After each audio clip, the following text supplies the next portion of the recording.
Welcome to the Tag Talks podcast. Today I am joined by Coach Josh Rondeau. Josh, how are you, man?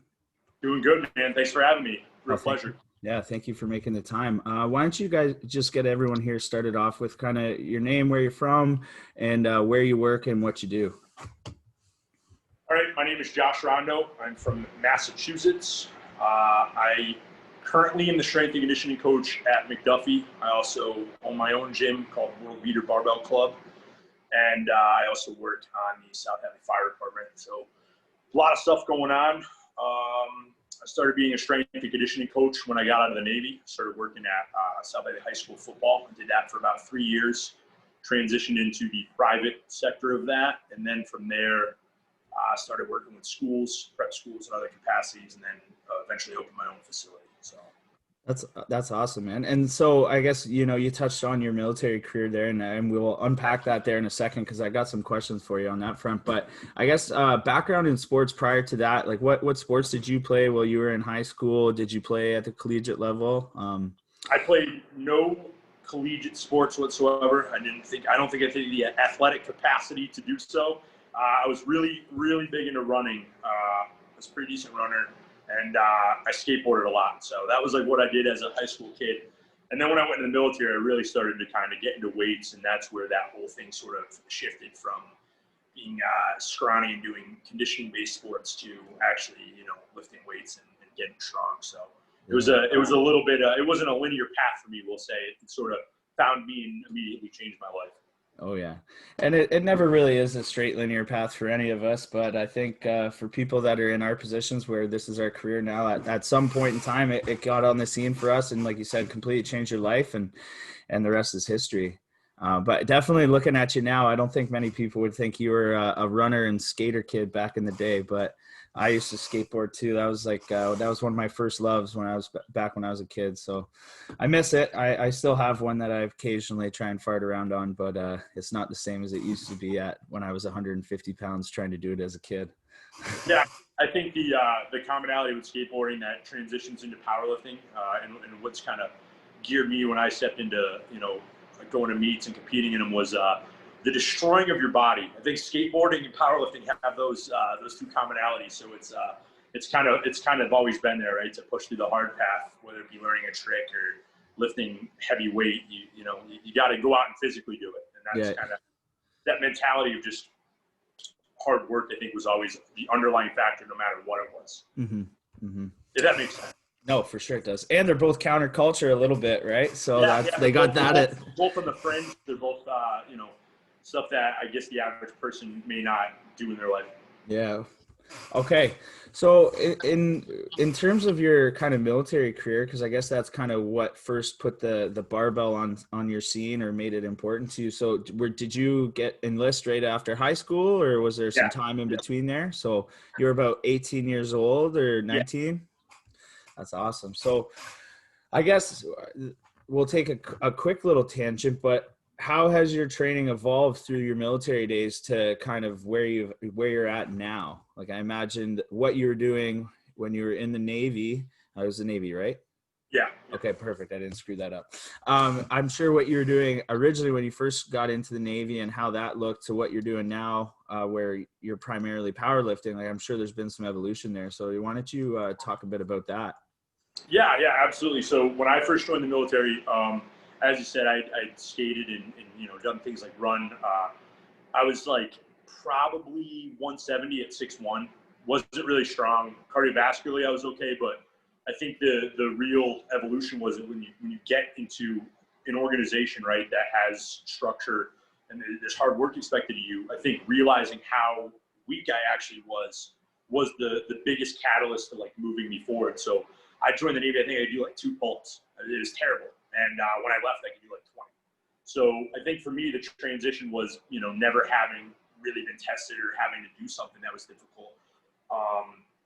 You can only go one of 2 ways, right? You can either embrace it and get stronger through it, or it can crush you.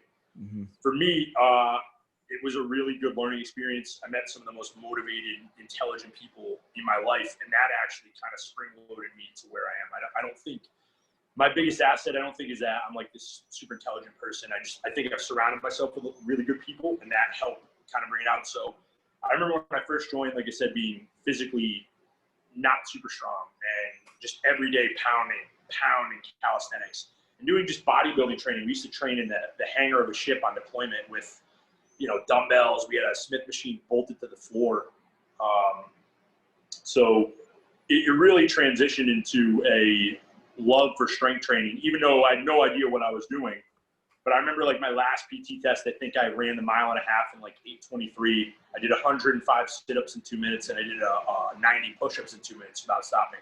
So I went from like having no base, being able to barely do like 25 push-ups, to being able to do 90. I remember there'd be days that do 500 push-ups, right? You do 500 sit-ups, and then we had a Smith machine. We bolted down to the floor, and we would do squats there. So. Nice. No, I'm always just interested in that too. And you are coming from a running background, but I know a lot of the conditioning aspects of kind of the training and military is pretty intensive. So I didn't know if you're still taking more of a barbell heavy approach while you're in that phase, or if there was a little bit more balance in terms of the calisthenics and the conditioning. So just curious there. It was complete lack of knowledge. You just go in and you just train really hard and hope something sticks. But that love for it led me to like, oh, okay, well, powerlifting's really sick, right? You just lift heavy ass weight and eat all the food you want. This sounds amazing. Mm-hmm. And that kind of started the whole process. I got out, I started reading, and that's what really turned everything around. That's what really put me in a capacity of like, oh, okay, I understand this. So I will always thank the military and that culture for getting me involved in strength training. But at those days, we had no idea what we were doing. It wasn't like nowadays where you have like, there's no social media platforms that were available. I just watched these older guys who were lifting, who were, just big meatheads. And it's like, oh, okay, I'll do whatever that guy's doing. And then it led to like, oh, I need to like educate myself. And that's when I think the strength gains really, really happened. Mm-hmm. So I guess I'll ask this question for a specific person in mind. So I got a guy, he's like an elite level athlete. He's been training his ass off for a long time now, and he's in good shape, big, strong guy. And he's trying to make the leap into joining the military up here. So what would be, for someone who is about to embark on that journey, someone who already is strong and is already well trained, what would your advice be to them if they're going to make that leap? And what do you think? Maybe would they shift their focus, or what would you say for them? I mean, granted, it's been some time since I've been out. I got out in 2009, so I did my 4 years from 05 to 09. Whatever branch it's in, calisthenics and having a really good base of conditioning are always going to be a really high, right, priority, especially when it comes to passing the PT tests and maintaining that. So the weights, depending on obviously the strength level and the level of conditioning, are not going to be such a big factor in terms of passing the physical requirements. It's obviously more calisthenic based, or at least it was. I know the Army's going more towards their incorporating trap bar deadlifts and all this other really cool stuff. So I don't know what the change has been systematically, but I think the biggest piece of advice I could give is get used to being uncomfortable. If you can be able to be uncomfortable for long stretches of time, you're going to be fine. So realistically, I always say it's more the mental capacity, right? Because I knew guys who, could do like as many push-ups as you physically wanted, right? But it's like whatever your threshold is, it's always going to be more than that. They're always going to try to push you beyond. I don't care if you can do 100 push-ups, right? They're going to want 101. So getting comfortable being in uncomfortable positions, right? Sit-ups for a long time, push-ups for a long time, bear crawls, calisthenics that no one wants to do in their right mind on their own. That's where I think it is. I think it's more just the mental toughness because, you see these guys who are special forces. None of them are just, they're not super, super built guys, right? They're fairly lean, but they're mentally at such a level that nobody can really even comprehend it. So it's I think mental toughness is a big factor. Granted, I was never in special forces. I definitely could not hack it. That's a whole different breed of people, but it's pretty cool what the human body and the mind is actually capable of, So I just say get used to being uncomfortable would be my first thing. Yeah, and observationally, right? Like obviously I never served in any sort of military, nothing at all, but observationally, that's kind of what I've always seen, right? And if I was to help somebody prep for that, I would definitely bias the training towards more the calisthenics, the conditioning, and then just putting them in terrible situations. Because yeah, I think the understanding is that the biggest thing for people, the biggest culture shock is that you're not in control, right? So every day you're in control. You decide typically how you're going to proceed through your day, right? If you have a job, you have, timeline requirements. You have to be there and tasks you have to complete. But in the military, it's completely different. Your personal, I don't want to use the word happiness, right? But your personal drive is kind of put on the back burner, and you kind of have to work as a team in a cohesive unit with other people. Mm-hmm. So I think understanding that and accepting that is the biggest transitional period for people. I don't think so much it's the physical aspects or being able to do calisthenics. I think it's understanding like, hey, there's a job to do, and all these other people on board, you have to be on board with them. So maybe that sort of individual identity of, well, I feel like this right now, that kind of fucking goes out the window. Yeah. You know what I mean? You got to kind of play ball. Yeah. Well, like you said, like almost seeing that you're a cog in a machine, and it doesn't matter how you're feeling, your cog's still got to move for the whole thing to work. No, that's awesome. And that's some good insight. And I know he'll check this out. So hopefully there's some takeaways there for him. But that was just a total tangent when you were talking about it. I was like, you know what? I wonder what Josh's opinion on that would all be. So thank you for sharing your insight. And, thank you for doing what you did. Holy crap, man, 4 years in the service. Like, I can imagine that was a struggle, but you made it out. And now you're, so after your military career was up, you got into firefighting, you were saying. Yep. And continued on with the strength training. Like when was it that you knew you wanted to be a coach and really pivot your career towards coaching full time? So I'd say right when I started lifting in the Navy, we had, base gym, but we had a hangar on the ship that we converted into a gym, and it was just this dirty, dank shithole. The ship was commissioned in like 81. So, we scrapped together everything we could with like the MWR money. We got like all the stuff that guys could find using what we had in the Navy. So nothing was like top tier, but being in that environment really I was like, okay, I love this. This is my favorite thing I've ever done in my entire life. Like, this is amazing. And I never really kind of put the two and two together that there was actually a field or this could be a profession. Mm-hmm. So, I got out, I went to college. I always trained, right? I always started lifting, and I started reading, starting strength and 531 were really big catalysts to kind of push me more into powerlifting and, gaining weight and gaining strength. So I just kind of always did that. And then I had no idea, like, well, oh shit, you can kind of do this. So it sort of started happening while I was in the fire department, sort of a volunteer role. I just wanted to work with the football players at the high school, kind of help them out. I knew, that they didn't have a big budget being a public school. What could we do to sort of help out? So it started as like a volunteer basis. They turned around and offered to pay me. I was like, hey, put the money towards, uniforms and pads and things that we need. So it was totally fun.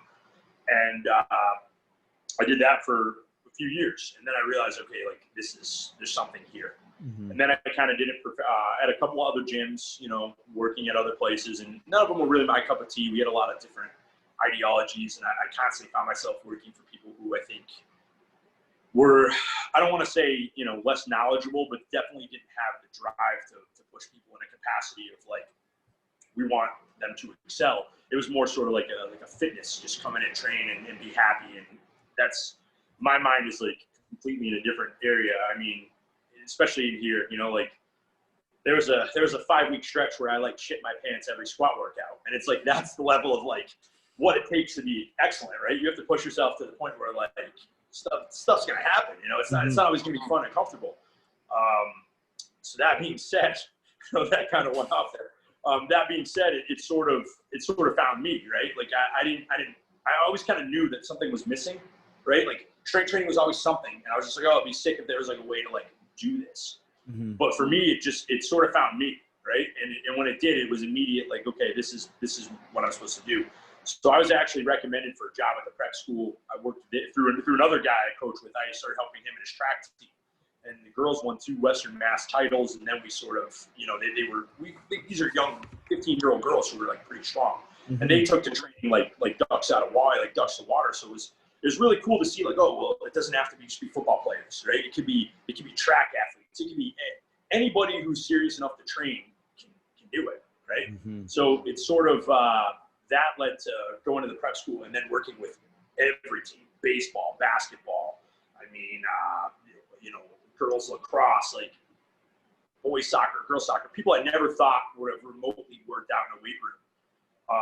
turned out to be some of the best athletes I've ever met, right? And you know, because when you think of a football mentality, football is really like, we're going to lift fucking heavy weights. We're going to knock each other in the teeth. We're going to do what needs to get done. Mm-hmm. You don't really see that in a lot of other sports that don't have that contact level, but those athletes are out there, you know, and people always complain about this generation.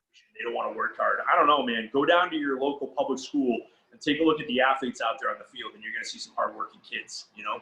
So it just sort of worked in the sense that I found the right athletes, found the right environment, and it all just kind of kept pushing. And then we got to the point where we opened our own gym, and these athletes sought us out. And it was like, oh, okay, holy cow, you know, this is crazy. I mean, we had, like I said, I got to look up at the shirts on the ceiling to count, but we had 5 different colleges in here, 7 different collegiate athletes over the summer, from, you know, some of them were playing soccer in England, to Bryant rugby, to, you know, AIC lacrosse, to AIC baseball, to Worcester baseball, to Trinity baseball. So it kind of found me. I can't sit here and take credit or say, well, I made this definitive move. It all sort of, you know, you do it long enough and you research long enough and you work harder, you kind of find your path. Yeah. I think that's the thing in life.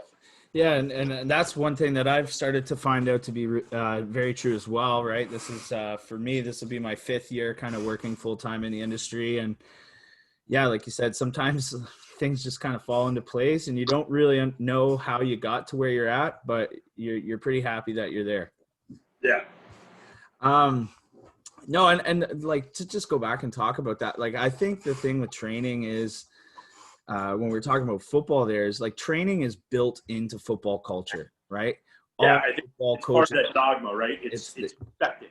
It's expected, and not very many sports really had that expectation for a long time, and it wasn't really part of what they did because they didn't see the importance of it. And obviously, guys like us who have done the research and we know all the science, like, we know it doesn't matter if you're an athlete, it doesn't matter what sport you play, every single person can benefit from strength training, strength conditioning, right? It's a lot more than just shitting your pants during a heavy squat, which for, you know, for certain sports like powerlifting, like, yeah, man, sometimes you better be ready to change your underwear halfway through your workout, but that's not all it is. And I think other sports and other coaches are starting to understand that, because you've seen even within the last, I'll say 5-ish years, like, you start to see there's basketball strength conditioning is becoming more popular, baseball strength conditioning, and that's great because it's, you know, the athletes are the ones that can benefit from it, and very few athletes are going to make it pro. Very few of them are going to, you know, their career is going to be sport, but everyone's going to have that body for the rest of their life. So if we can capitalize on that opportunity when they're an athlete, when they're younger and they're excited about it, and teach them training, well, that can serve them for their whole life. Right? If we can teach them what proper training looks like, if we can teach them how nutrition and lifestyle factor into how they feel and how their bodies perform and operate, like, if you can learn those lessons when you're young because you're excited about a sport, that will serve you for the rest of your life. And I just ultimately think people would be better off and healthier because of that. And that's part of why I do what I do, and specifically where, you know, I'm working predominantly with high school kids in my business. Because I see that they're excited about coming in to train because they're excited about their sport and they want to improve. But the benefit is it'll serve them for the rest of their life. So you want to make sure you do a good job at it. Absolutely. So you have, obviously, as you just said, you know, you have a long history of working with high school athletes, with many different sports from all over. And now, you know, it seems like you're getting a lot more college athletes, but would you say the bulk of your experience has been with the high school athlete over time? Yeah, and I say that because my brother was the very first high school athlete I worked with. He was 2-sport varsity from sophomore year, football and lacrosse. Ended up going on to get a full ride scholarship at AIC. Probably the highest football IQ I've ever seen in any solid person. But when you cap out at 6 feet tall, 180 pounds, you're probably not going to the next level. Extremely intelligent middle linebacker. So me and him just kind of always lifted together, right? Right when I got out of the Navy, we have 11-year age gap. So we just kind of always lifted. He was always like my training partner, him, my buddy Ryan. And we would just kind of mess around and try experiments on him, like, oh, fucking do this or try this. And that's sort of where the original programming started. And I mean, he ended up going out to college, and he still trains here. We still train. Like, he'll still be like, what should I do in this scenario? And I mean, it's like, dude, you're pretty strong for your size. You know what the fuck to do. But, you know, he still asks the questions of. So he was like really the first high school athlete I trained in. That sort of led to obviously a lot more of the athletes I worked with are more high school based because, you know, as you said, how many people go on to be pro? You know, not too many. So as you move out of the high school level, how many of them make it to play collegiate? You know, those numbers obviously drop a little bit. So more of the athletes I've trained were obviously, my bulk is high school, but a lot of those athletes I have trained have gone on to play in college. So it's kind of cool to see that. None of them have made pro yet. So, you know, I'm sure that they're out there maybe. I'm not going to take any credit for it though, because, you know, they'll figure it out. It's not on me. If you're going pro, you're going to go pro. You're going to go pro one way or another. It's not, you know. Yeah, I always say that. Help you, but they're not the main factor there. They're just a support. Yeah, I always say that too. Like, I hate when coaches try and take credit for where their athletes get to or any of that. I say, like, hey man, you're going to get, like, if you're going to go pro, you're going pro. That's genetic. That's just pure genetic potential is what has put you into that small percentage of people that have the chance to do it. The real thing that I can do is I can just help you stay healthy and let you actualize or realize all the talents that you do have. Like, you know, some of the performance improvements, like whatever, we're splitting hairs if we're talking about that stuff. But at the end of the day, like, one thing that I'm fairly confident with is, like, I can help you stay healthy and realize some of the gifts that you have. And, you know, can I help you increase your bench press by a bit and this and that? Of course. But as we know, that stuff's important, but it's not directly moving the needle on the field always the way that maybe we would like to think that it is. Yeah. And I don't want to be wrong on this. I'm going to paraphrase a quote from a good friend of mine, Justin Kavanaugh. I know you know Cav. You saw him at Swiss, but I don't want to say it wrong because when he said it, it was so good. I don't want to be the one to fuck it up, but I think he said strength coaches can never, you know, win games for players, but they can certainly lose them. Yeah. Oh yeah. And that's sort of the kind of mentality I think that, you know, coaches should have. Like, your athletes are going to be successful regardless of your intervention, right? You may help develop a certain skill or help, you know, them recognize something. But at the end of the day, as great as your program is, it's words written on paper. They still got to go out. They got to play on the field. They got to make the plays. They got to do what they got to do to win. And as much as we'd like to think that we have a huge involvement in that, we're a support system. Yep. Now, if you don't do the right stuff for your athlete, ultimately whose fault is it? It's yours. You know, in that sense. So a strength coach should get 0% of the success and all of the blame. I guess that's how it works out. But, you know, that's life. Yeah. When teams do well, the head coaches get a raise, and when teams fail, the strength coach gets fired. That's pretty much how it goes. That's how it goes, right? And we know that you're on the unemployment line. Yeah, and we know that, and that's the risk that we're willing to take as we kind of try and pursue careers in this industry. We know it's fragile and things can be taken away from you in a minute there, but I think it'd be a good time here to kind of pivot. And so we talked a bit about your experience training a high school athlete, and you said, you know, your brother was kind of where you started to put the program together. What, you know, you released a book last year, School Barbell Club. When did that come out? That was 2019. I want to say I released it in November. I was going to say, I think it was late last year. So yeah, it's still calendar year technically, yeah. But yep, 2019 November we released the book. And so what was your motivation for putting that book together, and kind of, you know, how, I guess, you know, how did you lay the book out, and what was your intentions with doing it? So the book was a combination of a lot of thoughts I've had over the last, you know, 4 or 5 years. And for me, I wrote it in like 3 weeks. It just kind of poured out really easily. But I think what it was is I kind of look back and, you know, you go in any weight room, a high school weight room, you see kids training, especially in public schools, there's such a lack of finance. You're not going to see usually a competent strength coach. You might have, you know, a defensive coordinator who maybe lifted back in the day or watched videos on YouTube who's kind of leading it, or some minor level coach on the team. And I don't want to ever discredit these people because they're taking their time to help kids. They're taking their time to make the world a better place. So obviously we should celebrate them. But I just found there was no like resource that provided a resource that led to other resources. And that's kind of how I looked at High School Barbell Club, is like, I'm sort of the middleman of passing the information on. So when I started lifting, I didn't have anybody. I didn't have a coach. I had to read book after book after book after book. And I did that for years. And don't get me wrong, I love it. I'm super thankful for it. I've learned lessons in the amount of books I've read that I would have never, found anywhere else. And I mean, you follow me on Instagram. If you want Strength and Power View, you just see I put books up there every couple of weeks. It's because those are the books I read. I think I'm at 34 strength books I've read just this year. So it's like, you got to keep looking for that information. But for me, I never had a beginning path, right? I never had that first resource to open me up to like, oh, you like this book? Read this book.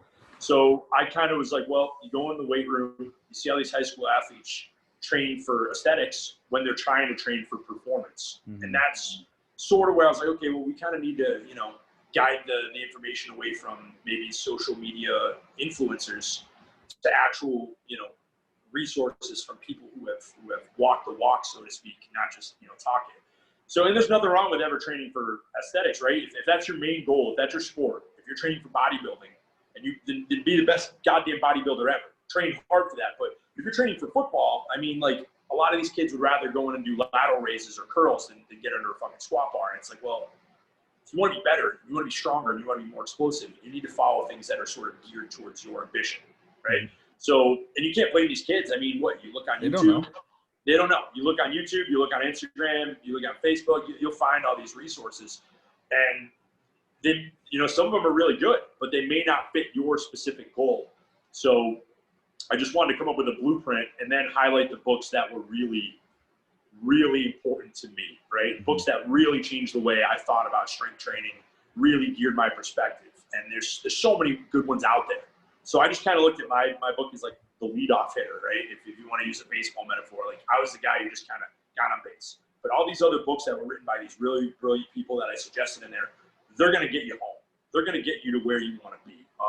So that's kind of where the motivation was.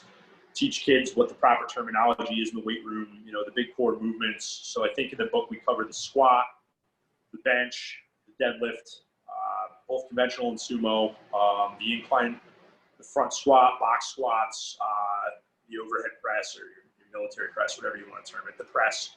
And then we kind of talk about the bars you see in the weight room, the special bars, maybe an axle bar, a trap bar, football bar, safety squat or buffalo, and kind of just go into why they have the purposes and what they're for. And in the book, we actually put the retailers, like who sells these bars, who can get them from. We talk about accommodating resistance, bands, chains, weight releasers. The book is really just to give a kid like here's your sword and shield, right? You're going out on your quest. Here's the base things you need to know what everything is in the weight room. And there's some basic programming in there, some stuff I wrote, and I mean, I know it's helped a lot of athletes so far, not like thousands, but definitely a lot of kids, at least a handful of kids got something out of it, and to me that was huge. So. No, I think that's awesome, man. And like you said, it's a confusing landscape to try and navigate. If you're someone who, like, I have a degree in human kinetics. Like, that's all I focused on for 4 years in university. And I've been obsessively, researching and reading about strength conditioning and human performance and everything since I was 15 years old, because that was when I, made the choice that this was going to be the career that I pursued. And, still sometimes I read some of the claims that people are trying to make on the internet, and I get confused because I'm like, that doesn't make any goddamn sense. So I've got a huge base of knowledge that I'm coming from. So I think about that all the time. I try and put myself, okay, what's a 16-year-old kid who has no points of reference? He's going to read this and accept this as fact. Yeah. And I'm sitting here with 1,000,001 points of reference, and I'm confused. So I can only imagine how that kid feels. So I think that's really cool how you went into it. And like you said, you're not sitting here promoting your book saying this is the book that's going to change the game. You're saying, no, man, if you're just looking for a solid spot to get started, you have a lot of questions, which we know you do because you're green and you're new and you don't understand this world. Just, let me kind of summarize some of the knowledge that's out there and point you on a path to where, if you choose to kind of pursue a higher level of knowledge within this field, then here's some resources that you can kind of go and check out. That's awesome, man. I think that's so cool. I appreciate it. I really do. It means a lot. Yeah. So I guess that leads really nicely into what are some of like the biggest mistakes if we're going to talk specifically about like strength training or what people would do in a weight room here and sticking with the high school athlete. What are like the biggest mistakes that you've seen in over the years, athletes that are kind of consistently making? I think the first one is again what we kind of covered on the lack of finding the right resources. Mm-hmm. So you'll have athletes come in and train something, and they don't know the purpose of why they're training that, right? So if you come into the gym and you're like, well, I see you doing, tricep extensions or tri push downs. I'm like, well, why are you doing that? Oh, well, it's gonna make my arms bigger. Well, how the fuck is that gonna help you on the football field? I'm not saying tri push downs or tri extensions are bad exercises because realistically there are none. It's just what is your motivation for getting better? And I think that question needs to be asked right out the gate. Like, you need to kind of have a blueprint of where you're trying to go. When you say things, I want to be jacked and bigger, like that, those are not clear defined goals, right? Yeah. Like, you can set numerical goals. Well, I'd like to lift this amount of weight by X time, or I'd like to have my 40 at this, or I'd like to be at this body weight. I think knowing what you want to achieve, or at least trying to have an idea of it, is a good first step. I think the next thing is question everything you do and look at it and say, how is this going to translate to me being better at whatever my specific goal is? Now, if you're bodybuilding, right, and you need to get some tricep development, obviously those are great resources to do. But if you're trying to get better in an athletic performance sense, well, you need to have a good idea of, I need to get so much bang for my buck, right? I only have X amount of time to train before it becomes a detriment. I only have so long I can work so hard. I need to kind of prioritize what I'm doing. So I think the biggest mistake, if I had to clarify one, would be lack of intent.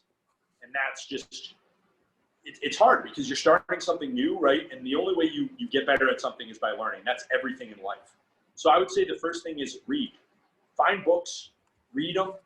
Don't necessarily take everything for gospel, because a lot of time you're going to find conflicting ideologies or different opinions, right? Like I remember Jim Wendler was talking with Mark Rippetoe about where they look when they squat. Wendler says straight ahead, Rip says look down, and somebody kind of pitted it in a message board like, which one? It's like, whatever fucking works, man. Like, you're going to have to, I find more necessarily there's a lot less wrong answers than there are just, as you train, things may change. You may widen your squat stance. You may bring your squat stance in. You may do different things throughout the movement, or you may train in different, volumes, right? You may do 5x5, you may do 5x10, you may do 8x3, whatever. Different things are going to work for you at different points in your training life. You need to have the ability to adapt, and that's what the big thing is, right? Like, you can run a program for a long time in the beginning and get really good gains out of it. If you continually ran the same thing every time you went to the gym, eventually you're going to become stagnant. You have to develop and change, and everything in life has some level of adaptation. Now, the basic core movements, right? The squat, the bench, the deadlift, the press, the clean, the jerk, the snatch, those are all going to be used for strength.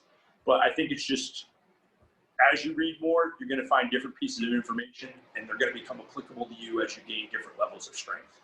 Mm-hmm. I don't know if that was a great answer. No, that's amazing, man. And I think, like, to maybe piggyback or add on top of that, like, context is key, right? So even with the Wendler and Rippetoe scenario there, like, context is key. Like, maybe you have somebody that's you got a kid that likes to play video games way too much. The kid's super kyphotic. Maybe that kid's got to keep his eyes up, and that'll help extend his mid back and get him into a bit of a better position.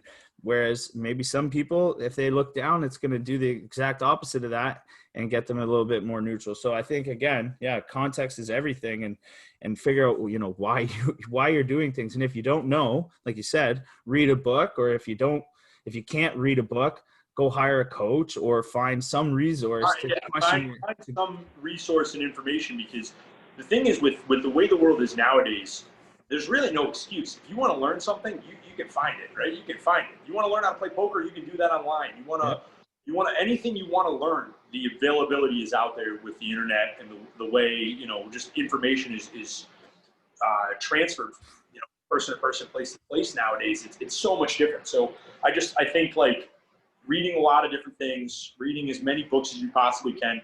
And it's funny because I read so many strength training books, and it's actually one of my biggest hobbies is finding these books and reading them and going through it. And if you read a whole book, you might find one gem, right? Just one tiny thing that changes the way you look at something. And if you look at it that way, that's a win, right? That's a win. I've gained one more tool in my tool belt that I can now use when I train. So I just think the ability to be willing to learn, the ability to seek out knowledge, that's always going to be a great skill, and it's going to transfer into the weight room. Yep. And yeah, like you said, and then transfer to everything in life. And I might not be quite at your level where you said you've read 34 strength books this year. I got a lot of time on my hands. That's all it is. It's I can confidently say I've read confidently 100%. I can say I've read over 50, right, over the last 5 years, and probably many more, and the amount of blogs I've read and all this stuff, whatever. But the thing that I really enjoy about reading so many different people and from people from different camps, one thing is you find more commonalities than you find differences. Right? exactly. At the end of the day, all good training, if anyone, I'm sure I'm sure this isn't 100% true, because there's probably some needle dick out there has never trained hard and he's written a book. But that's just waiting in the grass to pounce. Oh yeah, but just waiting essentially, to come out with their keyboard. I can hear them. I can hear them typing. But essentially, what I was going to say is, any coach that's gotten to the point where they're writing a book and it gains a bit of notoriety, they're principle-based training. That's what they're doing. They have a set of principles that they're looking for. And if you look at all of these books, there's some commonalities there, and those principles remain the true. The SAID principle, which is specific adaptation to imposed demands, like that's kind of what you're talking about, is understanding the intent of why you're doing. Like that's the SAID principle, essentially. We've just said it in a way that's maybe a bit more accessible to any high school kids. Progressive overload. That's another principle that all us training guys know, and you could read all these books and no one's going to tell you that progressive overload isn't something that you should do, right? So that's the one thing, especially when I was younger, is I was reading all these books. I was reading, Pavel, so he's more of a kettlebell guy. So you think, oh, he's going to have something entirely different than what Jim Wendler wrote about. And like you said, there's 10% or 15% that's different between the resources, but the rest of it, the bulk of it is the same. So that very much a commonality. Exactly. And another thing, and this is, I like to be sarcastic every once in a while. I like to give some good answers. And so I get pelted with questions. You coach, you know exactly what it is. You get the high school kids or the college kids that come in and they're pelting with questions. Oh, what about this? Hey, what's your answer to this question? And I always give my answer, like, to what I believe based on my education, my experience. But then I always follow it up with saying, but you can go and find on the internet right now that there's more than 150 people that will say the exact opposite of what I just said. And they're like, okay, so then what is it? I go, well, that's for you to decide, right? Like, you have to critically think about this. Like, I am the expert, air quotes, and that's why you guys hire me as your coach. But I don't expect you guys to accept every single thing I say as law, right? Come back and question some of the things and I'll have an answer for you. Or maybe I'll say, holy crap, man, like, I never thought of it that way. But I want to plant that seed, like you said, of genuine curiosity, but also telling them that, sometimes you have to go and take ownership of that and go out and find your answers, because like we said, that pursuit of knowledge is a skill that will serve you for the rest of your life. Once you start to, you grow up, you get a house, you go, okay, I'm starting to think now about investments or these things. Okay, well, instead of just always expecting people to answer all your questions, like take that process on yourself and go find your own answers and compare that to what's being said in the world, and then make a decision based on how you feel about it. Exactly. All right. So those are some of the things that you said we've seen as mistakes. Some other things that I see commonly are kids not really understanding the progressive part of the overload. Most kids are good at understanding the overload part, where they just want to try and ego lift and throw a ton of plates. They don't really get the progressive piece of that. And then I kind of just mentioned it there, but another thing that I see kids struggle with is ego and that lack of understanding for the bigger picture, like thinking, I gotta throw another 50 pounds on there today. right now if I want to be great. And it's like, no, you're just saying that because your buddy over there just squatted 30 pounds more than you and you're trying to one up him. And I think that's just a recipe for disaster. You know, you got to respect the barbell. Like, as one thing, man, you got to respect the barbell, and you can't just be going in there and doing stupid shit like that and getting yourself hurt. Because at the end of the day, the best ability is availability. And if you're training for sports or performance and you're getting yourself hurt in the weight room, I might not say this to your face, but I think you're an idiot. All right. So, you know, Josh, you've read 1,000,001 books, I'm sure. I don't know if it was 1,000,000, but a But few. hey, we're going to go with that number. It makes you sound even smarter. And this is probably the worst question, because I kind of also hate it when people ask these questions, but I'm going to do it to you anyways. If you had to pick top 3, what would your top 3 books be? That's a tough one. I know. It's really hard. I don't even know if I can even answer that because it's too limiting for me, I think, in that capacity. But I'll tell you what I will do. I'll give you maybe like 10. Okay. I'll give you some really good books. Why don't you do it in a few buckets? How about this? I'll give you some better framework, so that'll help you gain some clarity. Why don't you give me your top 3 that you would recommend to high school athletes, and then give me just a list of ones that you would recommend to coaches. I get a little bit of, I have some coaches that listen to this, but predominantly it's athletes. So there's that'll make it easier for you, hopefully. All right. We can do that. So top 3 for athletes. I would say Man Up by Justin Kavanaugh. We already talked about Justin earlier. Really good friend of mine, really solid dude. Just phenomenal at what he does. In a conjugate approach, I'm gonna say Nate Harvey's Conjugate You. That book really does a great job of explaining conjugate in a way that is easily digestible. And Nate is, again, super solid dude, knows what he's talking about. He's doing a lot of really cool stuff over at Elite FTS. So Man Up, Conjugate You. For my third, I'm gonna say any of the 531 books by Jim Wendler, because Jim has such a great writing style. Jim is also a good dude. He and I had a steak in Toronto when we were up at Swiss. He's a good dude. He's really funny, and he's one of those dudes that's walked the walk. So any of the 531s, Conjugate You, Man Up, I'd say for athletes. But I'm also going to caveat on this and say anything that Bill Starr wrote, fucking read it. I don't care who you are. I don't care if you're an athlete. I don't care if you're a coach. Bill Starr, by far, is my absolute favorite strength author. Everything he writes or has written. He passed away, obviously, but everything he wrote is phenomenal. Anything I can get my hands on by him, whether it be The Strongest Shall Survive or Defying Gravity or any of the articles he wrote in Milo or with Starting Strength afterwards, they're all really good.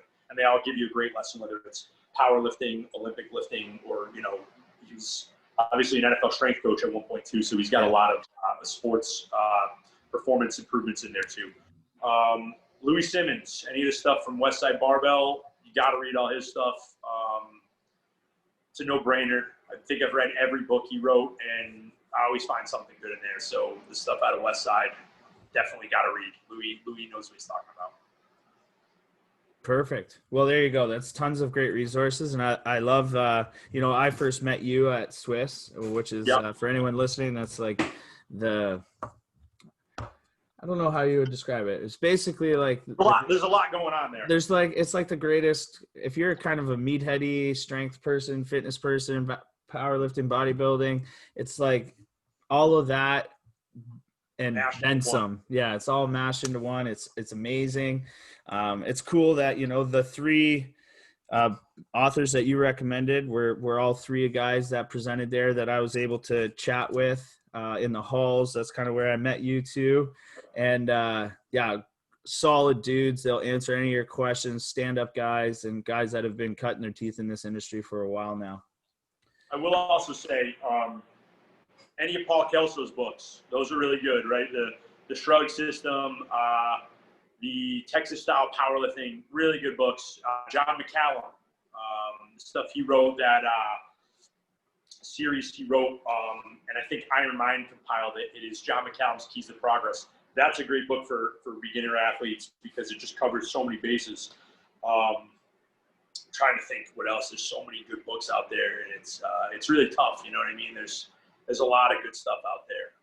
Dinosaur Training by Brooks Cubic. That's a great one too. Especially if you like lifting weird shit like sandbags and giant axe bars and kegs. That's a sick book. And it's no nonsense. He gets right down. Yeah. And I just love Brooks's writing style. Like it makes you read just like a page and you want to go lift heavy. He's a good dude. Like you can hit him up and ask him questions and he'll answer anything. So he's really cool.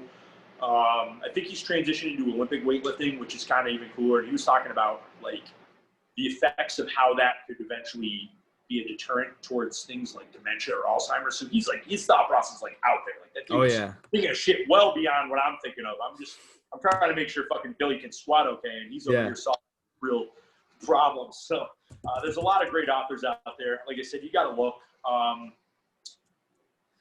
I think that's a great list. There's so many books. And then don't forget High School Barbell Club by some cat named Josh Rondeau. That's also one that we can plug. It's written.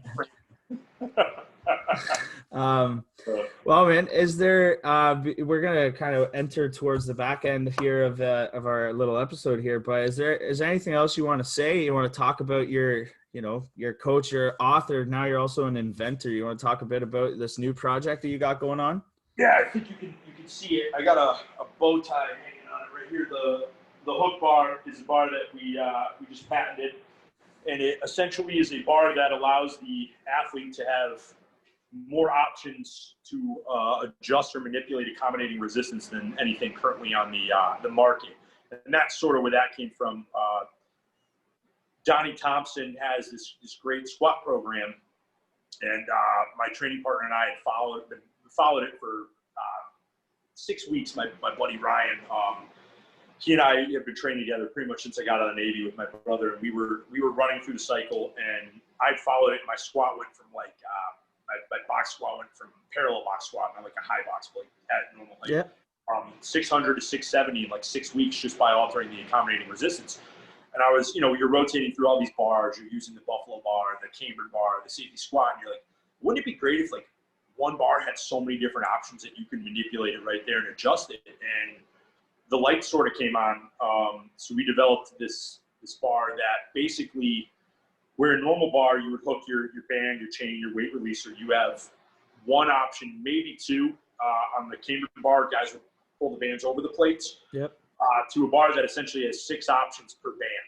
So, you put one band on, you have 6 different options on this bar. So we've been using it with regularity, and everybody's numbers are going through the roof, and it's crazy. So we're working on getting production out. We'll have the website up next week. We will begin our pre-order and shipping, but we've gotten a lot of positive input on it. We've gotten a lot of demand, so I'm really excited about it. So we're trying to make a quality-made American bar.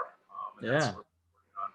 Yeah, congrats on that, man. Like I saw the pictures of it, and I was like, damn, it's just so obvious. Like, how did no one ever think of it before? You see the hooks on there, you just think like, yeah, that just makes a ton of sense.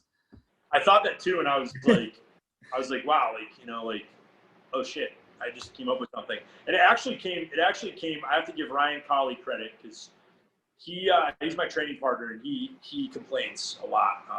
He's one of my oldest friends. We've been friends since high school. We used to skate together, and now we powerlift. But he was bitching about getting the bands on there because they're scheduled different one day, and he was like, I gotta get these bands on myself to squat. And he's like, it's a bitch putting them over the plate on the when you do cable bar squats. And yeah.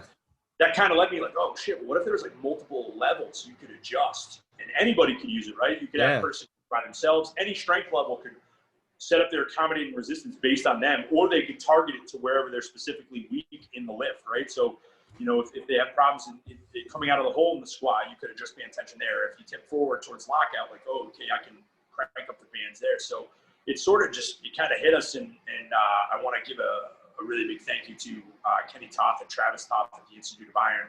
I showed them some of the earlier designs, and they really helped me make some key changes. Same with my wife. My wife was really was big on it too.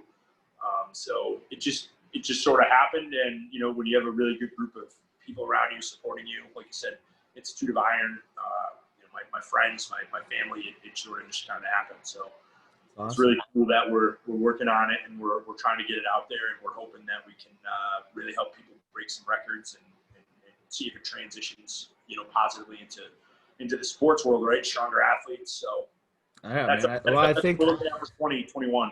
there you go. Well, I think you guys are well on your way to doing all that. So I'm excited to see how it all unfolds for you. Appreciate it. Yeah, man. Any last little things you want to say? I got another question for you that I like to ask, but I'll give you the opportunity to talk about anything else before we do that. Yeah. I just want to say that everybody out there, you guys are in charge of your destiny. You can do anything you want in this world if you really apply yourself. Not everything's cut and dry, right? Stuff sort of happens, and you can use it to really put you in a position in life later on. We all have bad things happen to us. We all have things that are potentially unfortunate, but you know, the human spirit is resilient, and we all come together and work together. We can achieve the things that we want to do in life. So, you know, don't let your starting point limit your potential. Wherever you start at, it's not the end. The sun's still shining. You can get out there and do something. You can create something. You can invent something. You can write a book. You can write a podcast. I mean, shit, if I'm doing it, there's a lot smarter people out there who can easily do it. All right. That's all. That's my There thought. you go. Okay.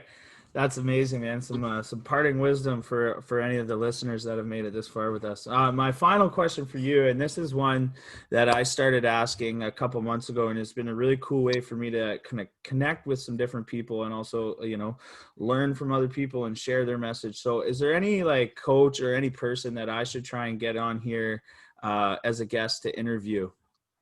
Yeah, Justin Kavanaugh. We've said him 3 times. Nate Harvey. I think it'll be hard pressed to get Wendler because he's sort of a recluse at this point.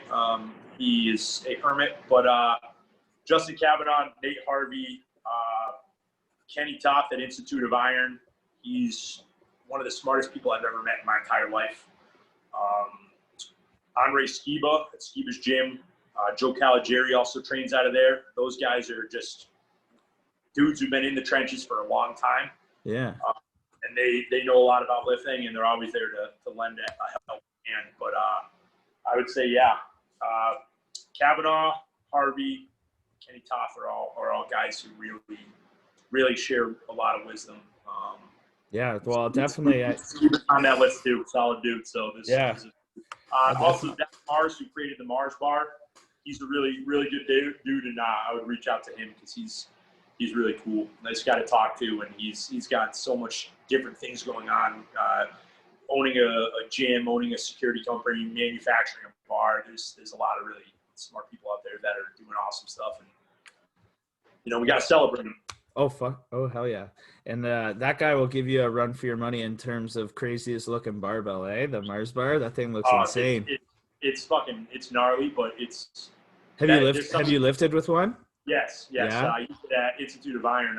Kenny Toth had one of the original ones, and it looks like people, you know, say, well, it's similar to a safety squat. It's absolutely completely different bar. No, it would be like if like a low bar squat and a safety squat exactly. had a baby, and then that's what it would look like. So yeah, no, because I heard some people comparing it to a safety squat. I'm like, well, look where the bar's sitting. Like that's going to be nothing like a safety squat. No, it's like the Cadillac of barbells. So it's a really good bar. Zach knew exactly what he was doing when he created it, and it just the way the load is placed is really it's kind of a breath of fresh air, right? Especially if you've been in the game for a while and you got some knocking injuries that hold up. You can get under that and you feel good again. You know, you feel like, holy shit, where's this been? I wish this was out 10 years ago. Yeah, no. Well, awesome, man. Well, I thank you so much for taking the time to be on here and sharing all your wisdom and sharing your story. It was amazing, and it was cool to connect with you after a little bit. I was really looking forward to being able to go back to Swiss this year and hopefully being able to see you and some other folks that I met there. But obviously that got canceled. COVID claimed another victim. But hopefully, man. Talking what, 2021? Yeah, I'm hoping. I was pumped too because I was going to bring my girlfriend this year. She got certified as a personal trainer, and I was like, well, listen here, I'm going to take you to Swiss because it's like Meathead Christmas. It's the best Mm. place ever. It was so much fun. So I'm hoping whenever that happens again, we'll be able to catch up and Yeah, I see each hope they other let in me back person. in Canada. Yeah, who knows? But again, man, thank you for joining us. And if anyone wants to try and find Josh or connect with Josh, his Instagram handle is Strength and Power Review, correct? Yep.